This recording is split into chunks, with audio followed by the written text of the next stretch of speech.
Welcome to the research desk. Welcome to the debate. Look, we are staring at a massive fault line in consumer equities today.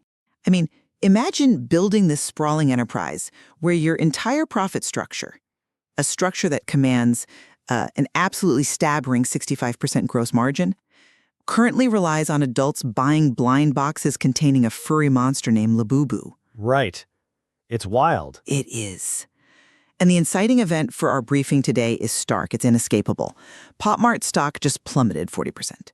And, this violent correction followed an unprecedented 3-year, roughly 700% surge. Total parabolic run. Exactly. So this specific price action forces a fundamental reassessment of the underlying asset. We are currently evaluating a stark division between two entirely different valuation regimes. And the core tension we have to resolve today is whether Pop Mart represents a repeatable, globally scaling IP platform, the whole China's Disney thesis, or whether it's just a hit-driven consumer craze whose economics hinge entirely on Labubu. Yeah. My position is that this 40% drawdown is merely a narrative reset. The market definitely overextended itself on momentum, but the underlying asset remains a capital-light, globally scaling IP platform. It deserves a premium multiple. Well, I approach this data set from a fundamentally different perspective. I really have to push back on the idea of a quote-unquote narrative reset. That 40% drop, that's the market rapidly and, frankly, correctly pricing in structural fragility. Pop Mart is an industrialized fad machine. Oh, come on, industrialized fad machine. It is. I mean, their entire economic edifice is currently built on one incredibly fragile loop of artificial scarcity, secondary market speculation, and social contagion. When that speculative loop breaks, the premium multiple doesn't just compress, it collapses completely. We're looking at the potential unraveling of a highly concentrated revenue engine here. Okay, well, we will test both of those frameworks rigorously today. We'll walk through the analogies, the behavioral economics, and the physical supply chain realities. But let's establish the common ground first, the indisputable financial baseline to anchor this briefing. Because we can't analyze the risk without acknowledging the sheer scale of the operation. Sure, the numbers are undeniably massive. Right. The forward projections dictate that Pop Mart is on track to exceed $4 billion in revenue in 2025. $4 billion, yeah. $4 billion. And cite the margins. Gross margins are holding near 65%. In physical consumer merchandise, a 65% gross margin is not just healthy, it's exceptional. I mean, it indicates immense pricing power. Oh, absolutely. It's almost software-level margins on molded plastic. Exactly. And the model itself is highly capital light. They monetize through blind boxes and direct retail. So they completely avoid the massive capex of traditional entertainment. No billion-dollar theme parks, no $200 million film budgets. Right. The cash flow generation is hyper-efficient right now. I acknowledge the present margin structure, but, evaluating consumer equities requires looking past the peak of the cycle. We have to address the pre-Labubu history. The concentration risk isn't new. If you look at the 2023 annual report, the data shows the top 3 IPs, at the time, Molly, Skull Panda, and Demo, generated a highly disproportionate share of their own brand product revenue. Sure, but... So, wait, this is a structural feature of their model. They consistently rely on a highly concentrated portfolio of hits. If that concentration wavers, being capital light offers absolutely zero protection against severe margin compression. Okay, the concentration is real, but to understand this 40% drawdown, we have to talk about the Crocs narrative unwind. The Crocs analogy. Yes, because it's the perfect historical framework. Let's trace it. Back in 2007, Crocs was an absolute cultural sensation. The stock ran above $69 a share. People thought it was unstoppable. Right, everyone had a pair. Everyone. But by the 2008 to 2009 period, the narrative completely broke. The stock collapsed below $1. Under $1. Incredible. Right? Below $1. Because investors mistook a powerful product craze for permanent, frictionless franchise economics. But here is the analytical takeaway. The business did not die. Well, they had a functional product. They did. But through tighter execution, strategic collaborations, and far better brand management, Crocs rebuilt into a highly profitable entity.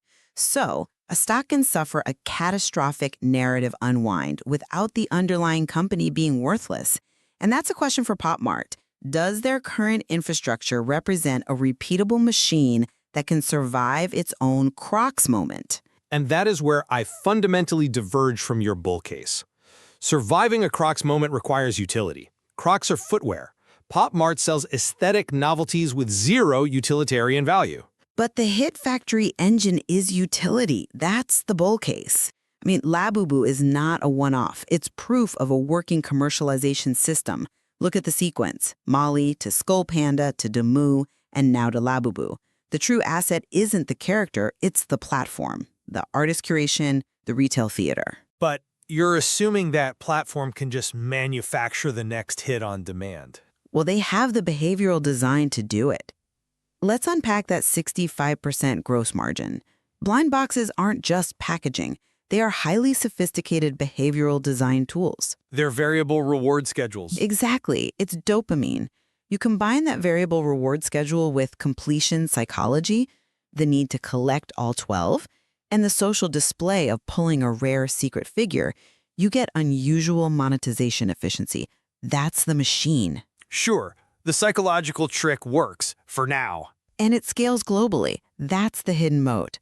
Look at the infrastructure metrics. Over 400 stores by the end of 2023, an expanding member base reaching 36.4 million registered users. And we are seeing explosive growth in Southeast Asia, in Europe. These are not just local Chinese phenomena. Okay, but infrastructure only matters if the product keeps moving. Which brings in the Disney and Marvel breakout hero logic. Labubu is an on-ramp.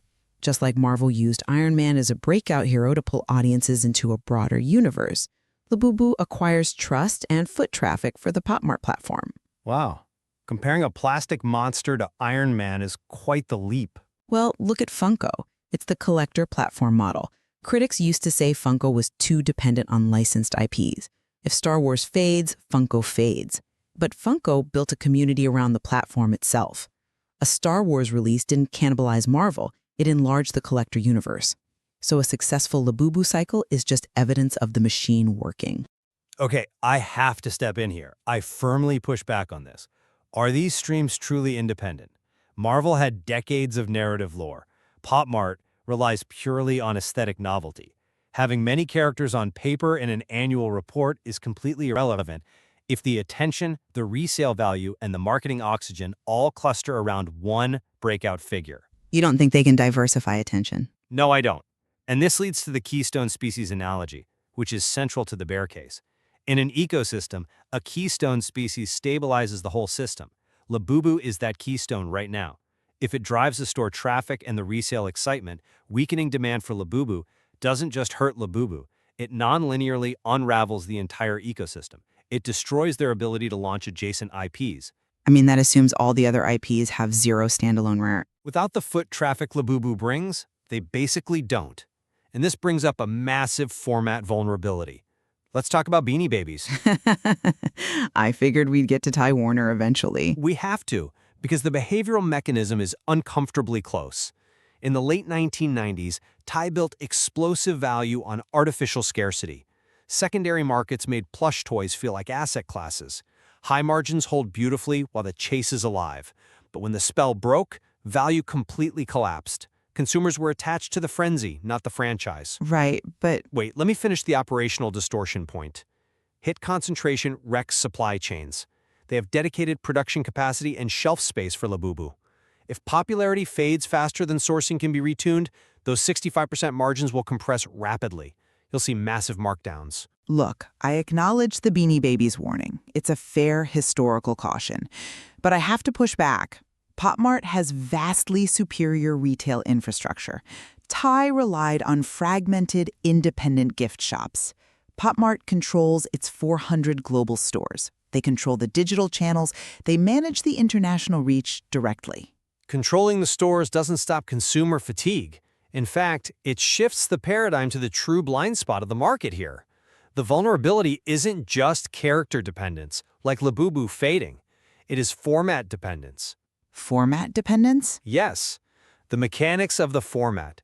The monetization is tightly coupled to blind box mechanics, surprise purchase intensity, and social platform virality. If regulators step in, which is a real risk in Europe, or if algorithms shift away from unboxing videos, the ability to turn any IP into high-margin revenue deteriorates. So you're saying the blind box itself is the fad? Exactly. Working capital velocity gets crushed. Look at the Tamagotchi story. Oh, the digital pets. Right. Late 1990s Bondi creates a global phenomenon, but despite multiple iterations, new characters, new companions, later versions never recaptured the magic. The issue wasn't that Bondi forgot how to make characters. The specific format and the cultural moment had simply lost force. A weak format can choke the monetization of many strong characters all at once. That is a sobering point. If the format is the true risk, then evaluating Pop Mart really requires an entirely new framework. Which leads us right to the synthesis. Let's synthesize this. Yeah. Defining the asset. Based on everything we've debated, Pop Mart is neither a Labubu one-hit wonder destined for zero, nor is it a fully diversified cultural empire. Right. It is a high-quality, hit-driven IP platform that is currently repricing because franchise transition is incredibly hard. Let's review the analogies quickly. The bullish view. It's a record label, an A&R talent scouting engine finding the next big designer. And the bearish view, the coral reef versus monoculture. Diversity is just an illusion if one structure, Labubu or the blind box itself, holds the entire ecosystem together. And the Crocs synthesis ties it all up. The market treated a product craze as destiny. That was the 700% run. And then treated the unwind as extinction, the 40% drop. Both are wrong. It is a premium cyclical business facing a massive management test. A test of inventory control and IP succession. Which brings me to a crucial warning, the buyback trap. Management announced a January 2026 repurchase program. We need to be definitive here. This is merely a sentiment signal. Management is injecting fuel. It is not a thesis catalyst, and it is not evidence of organic demand recovery. Pure financial engineering to project confidence. Exactly. So with that established, let's get into the chief strategist portfolio recommendations. We are going to walk through all 7 portfolio rules with exact data points. The operational realities of hitting these targets over the next 12 to 18 months are strict. Absolutely. Let's lay them out. Rule 1. Re-rate is a premium cyclical. Stop treating it as a secular compounder. It is not China's Disney. You have to underwrite lower terminal multiples unless post-Labubu succession is proven over the next 12 to 18 months. No hedging on that. Right. Rule 2. Position sizing. Maintain this strictly at 2% to 3% if you are constructive on the name. Do not overweight unless new IP contributions hold steady without declining for 2 consecutive quarters. Rule 3 is the risk dashboard, concentration metrics. We need the diversification proof. The top 3 IPs, strictly excluding Labubu, must rise above 60% of total IP-generated revenue for 2 consecutive quarters. And the flip side of that rule is the danger zone. If Labubu's contribution remains above 25% to 30% for 2 consecutive quarters, your risk is rising. The ecosystem is still a monoculture. Yep. Rule 4, margin resilience. You have to watch that 65% gross margin level obsessively. Margin stability through this transition is the only thing that proves the platform theory. If it slips, the Crocs inventory glut is happening. Rule 5, buybacks. As we just said, reiterate treating the January 2026 buybacks as purely sentiment. It is not structural organic demand. Rule 6, overseas proof. We demand hard evidence of new IP adoption in Southeast Asia and Europe. Just exporting Labubu doesn't prove the platform works globally. Finally, Rule 7, explicit scenario discipline. We need strict triggers. The bull trigger, if quarterly revenue growth reaccelerates above 20% for 2 consecutive quarters with a better IP mix, then you assign a higher multiple. And the bear trigger, if new IPs fail and Labubu revenue declines more than 15% year over year, you shift to underweight or you hedge. Immediately. So to summarize our final assessment, the 700% surge was pricing perfection. The 40% crash was a harsh reminder that hit-driven franchises do not transition themselves. They absolutely don't. It requires flawless execution. The real question is not whether Pop Mart owns many characters. It is whether it owns a culture-making engine or merely a highly efficient way to industrialize the next craze. This is the Research Desk officially signing off.